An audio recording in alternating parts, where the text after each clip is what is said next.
we lost 50% of the corals on the Great Barrier Reef between 2016 and 2017, and that's just the Great Barrier Reef. So really we need to be working at a much faster pace and a much bigger scale. Well, it's been absolutely fascinating coming to the dock. You know, just seeing the sophistication that goes into the work. That's what's really needed in conservation, and especially seeing the different skill sets. So it's the technology, it's the sort of the communication, and getting all of these working well together is really what we need to do and do at scale for coral reef conservation.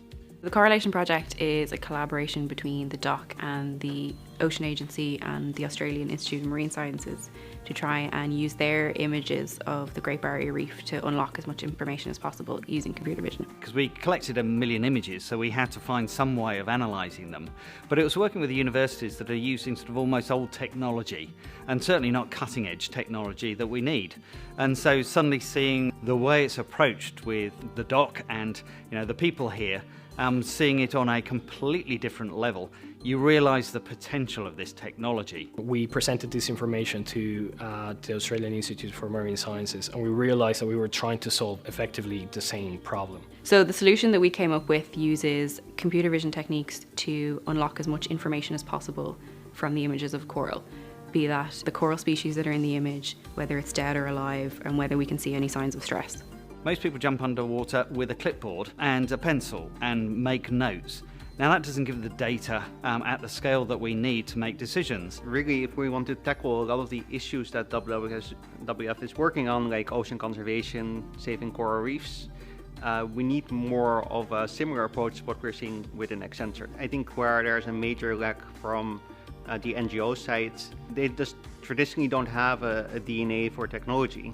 I think it's maybe a bit more optimistic about the climate crisis. Obviously, we need to act and we need to act now, but seeing where technology can help has been really impactful for me.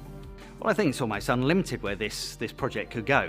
One, it's exciting having sort of new players like Accenture working on these issues.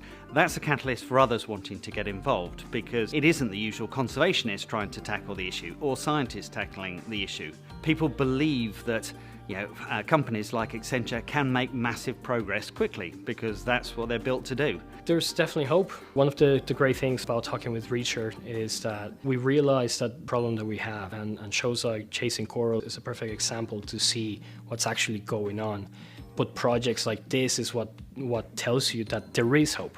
There is a way to solve this if we work together.